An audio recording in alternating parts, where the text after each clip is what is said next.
하나님의 은혜로 살아가는 우리 모든 성도님 되시길 바랍니다. 오늘은 복음의 능력이라는 제목을 가지고요. 사도행전 8장 9절에서 13절 중심으로 해서 말씀을 나누도록 하겠습니다.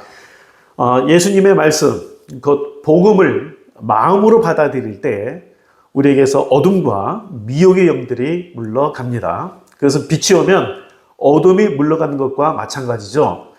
8장 말씀에 보면요, 마술사 시몬이라는 인물이 나옵니다. 이 시몬은 이 마술을 통해서 사마리아 지역에서 큰 영향을 끼친 마술사예요. 단순히 눈속임의 마술이 아니라 이 사단의 능력을 행한 자입니다. 그래서 그는 자칭 큰 자라다, 스스로 큰 자라고 주장하기까지 했어요. 9절 말씀에 보면 이렇게 말씀되어 있죠. 그 성에 시몬이라 하는 사람이 전부터 있어 마술을 행하여 사마리아 백성을 놀라게 하며 자칭 큰 자라 하니 그랬어요. 스스로 큰 자다라고 이야기를 해요. 당시에 큰이라는 그 단어, 메가스라는 이 단어는요, 많은 경우에 하나님이나 또 신적인 존재를 수식하는 데 사용됐어요. 그래서 예를 들어서 크신 하나님, 또 큰 제사장이신 예수님 할 때의 수식어인 큰, 이것을 메가스를 썼어요. 따라서 스스로 큰 자라고 하는 것은 시몬 자신이 특별한 존재라는 것을 아주 강조하는 것이죠. 그래서 이제 모든 사람들이 그 마술이 눈속임의 마술을 넘어서는 그런 특별한 능력이기 때문에 놀라게 되고, 그래서 시몬을 크다 일컫는 하나님의 능력이다 이렇게까지 말하게 된 거예요. 10절에 보면 낮은 사람부터 높은 사람까지 다 청종했다라고 했어요. 듣고 그 말한 대로 따랐다라고 했어요. 그러니까 마술사 시몬이 이 사마리아 사람들에게 얼마나 큰 영향력을 미쳤는지를 잘 보여주는 설명이에요. 그러니까 사회적 신분이 높은 자이든지 아니면 낮은 자이든지 많이 배운 사람이든 적게 배운 사람인지 간에 모두가 마술사 시몬을 따랐다는 거예요. 우리 성도님들, 미혹에 대해서요, 지식인들이나 또 뭐 전문 그 사자를 갖는 많이 배운 전문가들은 미혹에 덜 받는다라고 생각하면 대단한 착각입니다. 미혹은요, 모든 사람에게 주어지기 때문이에요. 이 사단의 미혹에 이 하나님의 능력이라고 말하는 말도 안 되는 모습이 지금도 일어나고 있는 현상 아니에요. 네? 아니, 하나님의 능력이 아닌데도 그거 이상한 걸 보면서 하나님 능력이다 말하고 그러면서 따르는 신천지와 같은 그 대표적인 거죠. 이런 영적 분별력이 없는 자들이 지금도 많아요. 미혹된 거죠. 그래서 우리는 영적 분별력을 갖도록 진리의 말씀을 가까이 할 뿐만 아니라 또 내 스스로는 잘 이해하지 못하니까 성령의 깨닫게 하심과 그리고 참으로 신뢰하는 자들의 통해서 말씀을 계속해서 배우는 것이 필요합니다. 그런데 어떻게 일부의 사람들이 아니라 신분에 상관없이 모두가 거짓에 미혹되고 따를 수 있을까? 11절 말씀 보세요. 오랫동안 그 마술에 놀랬으므로 저희가 청종하더니 라고 했어요. 마술에 놀래서 저희가 청종했다. 놀랬다. 헬라에서 이 놀라움을 주는 단어로 엑시스테미라는 단어가 있습니다. 그러니까 이성을 혼미하게 하고요, 판단 능력 없이 어리둥절하게 만드는 것이 엑시스템이라는 뜻이에요. 이 마술사 시몬이 사마리아인들에게 놀랍게 하는 것이 바로 엑시스템이에요. 오늘날 이 시대는 마술사 시몬처럼 우리의 이성을 혼미하게 하고 어리둥절하게 만든 것들이 참 많잖아요.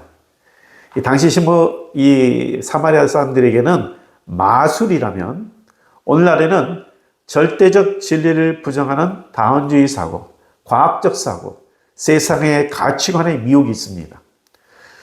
특히 인터넷은 현대인들에게 가장 큰 영향을 끼치는 도구이죠. 그 속에 온갖 정보를 통해서 사람들의 가치관과 생각에 막대한 영향을 끼치고 있죠. 거의 절대적에 가까울 정도로 엄청난 영향을 끼치잖아요. 그래서 지금 우리가 지구 반대편에, 우리를 기준해서 반대편에 우리가 알지 못하는 그런 장소에서 일어난 사건들도 거의 동시에 접할 수 있는 마술 같은 시대에 우리가 살고 있어요.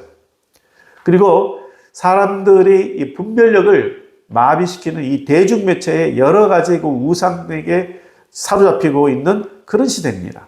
너무나 많은 정보들로 인해서 검색은 참 많아지는데 사색은 없어져요. 그러니까 계속해서 미혹을 당하는 거예요. 사색이 없으니까. 그러니까 옳고 그름의 경계도 불명확해지고요. 모든 것이 상대적인 것으로 해석이 돼요. 이 종교적인 면에서도 그렇죠. 심판에서 구원, 이것은 이제 더 이상 중요한 게 아니고 더 포용적이고 더 도덕적으로 사는 것, 이게 중요하다고 이 세상은 말하죠. 일리 있는 말 같지만 이러한 사고가 오직 예수의 믿음을 혼미케 하고 있습니다. 이 빌립이 당시 사회적으로 종교적으로 미혹되어 있는 사마리아에게 복음을 전했죠. 근데 사실 이제 사마리아인들 입장에서는요, 이 빌립이 자기에게 말씀을 전할 때에 얼마든지 거부감을 가질 수 있어요. 왜냐하면 유대인들은요, 자신들과 말도 섞지 않았거든요. 그리고 무시했어요. 그런데도 빌립이 전한 복음을 믿었고 그들의 삶 가운데 변화가 있었어요. 물론 하나님의 능력을 통해서 그렇게 됐지만 여기서 빌립이 전한 복음이 뭐냐? 12절 말씀을 보면요. 하나님 나라와 예수 그리스도의 이름에 관하여 전도함을 그들이 믿고 남녀가 다 세례를 받으니 라고 했어요. 여기에 복음의 핵심이 나오죠. 이게 뭐냐면 하나님 나라와 예수 그리스도의 이름. 네. 복음은 우리가 이 땅에서 잘 되는 것에 대한 내용이 아니에요. 복음은 예수 믿으면 모든 것이 잘 된다는 만병통치약이 아니에요. 복음은 하나님 나라가 예수님으로 말미암아 이 땅에 임했다는 사실이에요. 그래서 예수님을 믿음으로 우리가 구원을 받고 하나님 나라 백성이 된다는 것이 복음의 내용입니다. 이걸 잘 기억하셔야 돼요. 그리고 이제 복음 전하는 거하고 경고하는 것과 혼동하는 경우가 종종 있어요. 전도할 때 보면요. 뭐 지진과 쓰나미, 태풍, 기근 같은 이 자연재해로 고통받는 자들에게 야, 너희가 믿지 않아서 고통받는 것이다. 예수 믿어라. 라고 말한다면 그건 복음이 아니에요. 그거는 저주나 경고죠. 복음은 그러한 고통받고 있는 자들에게 예수님이 우리를 구원하시고 치유하기 위해 오셨다라는 것, 그리고 누구든지 믿으면 그 고통에서 벗어나 하나님의 보호하심이 있게 된다는 것, 이거를 강조하는 거죠. 이걸 전해주는 게 복음이에요. 복음에는 능력이 있어서 어둠에 미혹된 자들을 자유케 하는 힘이 있습니다. 그런데 그 복음을 받아들이기 위해서는 크게 두 가지가 필요해요. 하나는 성령의 역사죠. 우리 힘으로 안 되잖아요. 성령의 역사가 있어야 돼요. 그래서 우리가 기도하는 거 아닙니까? 더불어서 또 중요한 게 뭐냐면 전하는 자예요. 전하는 자. 이 불신앙인들이 복음을 깨닫고 예수를 믿게 되는 것 아니에요. 복음을 깨닫고 믿게 된 경우는요, 극히 소수예요. 이 사람들은 이제 구도자라고 그러는데 극히 소수예요. 대부분은 복음을 전하는 자들을 받아들임으로 복음을 깨닫게 돼요. 사마리아인들이 복음을 받아들이는 데 있어서 빌립의 자세가 참 중요했던 거예요. 그 당시에 편견, 유대인들에 있어서 편견, 사마리아인들을 상종하지 않았어요. 사람으로 취급 안 했어요.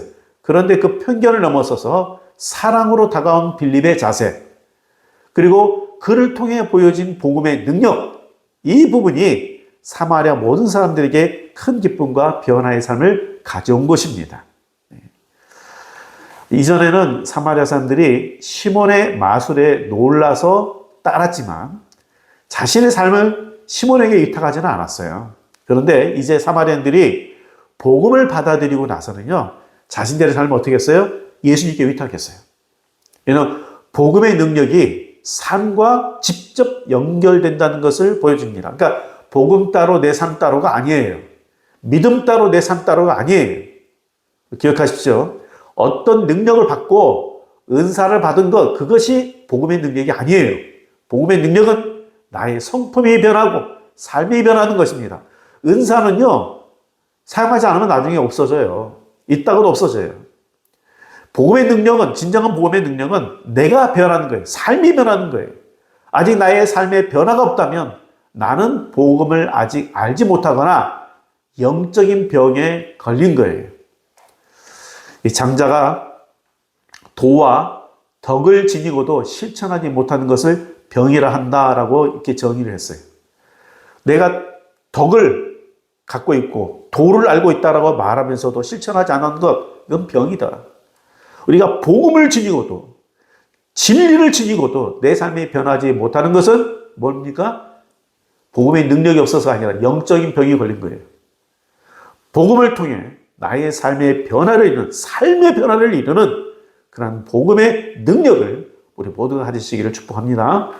이 복음이 전파되고 하나님의 능력이 나타나자 이 마스사 시몬도 놀라면서 굴복했죠. 그래서 이제 세례받고 막 전심으로 빌립을 막 따라다녀요. 근데 이러한 열심, 막 전심으로 빌립을 따른 거예요. 전심으로 예수님을 따른 게 아니고 전심으로 빌립을 따랐어요. 근데 이 열심은 순수한 신앙에서 난 게 아니죠. 그 이유가 21절에 나오는데 베드로가 이렇게 책망합니다. 21절 말씀 보세요. 하나님 앞에서 네 마음이 바르지 못하니 이 도에는 내가 관계도 없고 분깃될 것도 없느니라. 네 마음이 하나님 앞에 바르지 못하다. 그래서 이 복음에는 네가 관계도 없다, 분깃될 것도 없다라고 이야기하고 있어요. 그러니까 너가 추구하는 게 예수님이 아니라는 거예요. 빌립에 행하는 표적과 큰 능력에 관심이 있었지 예수님께 관심이 있는 게 아니에요. 열심은 있었는데 예수님을 따른 게 아니었어요. 내가 원하는 것을 얻기 위함이었어요. 말로만 하나님을 섬기면요, 삶은 바뀌지 않습니다. 이사야 29장 13절 말씀에 주께서 가라사대 이 백성이 입으로는 나를 가까이 하며 입술로 나를 존경하나 그 마음은 내게서 멀리 떠났나니. 마음이 내게서 멀리 떠났다는 거예요. 그냥 떠난 정도가 아니라 멀리 떠났어요. 입술로는 주여 주여 하는데 마음은 멀리 떠나 있다. 그래서 이스라엘이 하나님의 징계를 받지 않았습니까? 삶의 변화는요, 하나님께 순종할 때 일어납니다. 우리가 하나님 말씀에 순종할 때 우리 인격이 변화됩니다. 우리 성도님들, 복음은 우리의 생각과 삶을 변화시키는 능력이 있습니다. 근데 이 복음의 능력에 내가 빠지려면 하나님께 마음을 두고 그분의 말씀에 청종해야 합니다. 청종해야 돼요. 듣기만 해서는 안 돼요. 들을 청자, 순종할 순자, 복종할 종자 아닙니까? 듣고 순종해야 돼요. 우리 성도님들 하나님께 초점을 두시죠. 어떻게 하면 하나님의 뜻을 더 깨달을지, 어떻게 하면 더 하나님의 마음을 알고 그분의 음성을 들을지에 관심을 두셔야 합니다. 그럴 때 내 삶에 복음의 능력을 경험합니다. 그래서 정말 우리 모든 성도님들이요, 내 삶이 변하는, 주님 안에서 삶이 변하는, 삶 속에서 복음의 능력을 경험하는 그런 삶이 되기를 주의 이름으로 축복드립니다. 기도하겠습니다. 하나님 아버지, 우리가 그 무엇보다도 귀한 복음을 받았습니다. 성령님을 우리 마음에 모셨습니다. 이제 우리 삶 가운데 영적인 질병을 벗어나서 참으로 하나님의 원하시는 삶, 복음의 능력을 경험하는 사람들이 다 되게 하여 주옵소서. 예수님의 이름으로 기도합니다. 아멘. 네, 묻었습니다. 몸 건강하시기 바랍니다.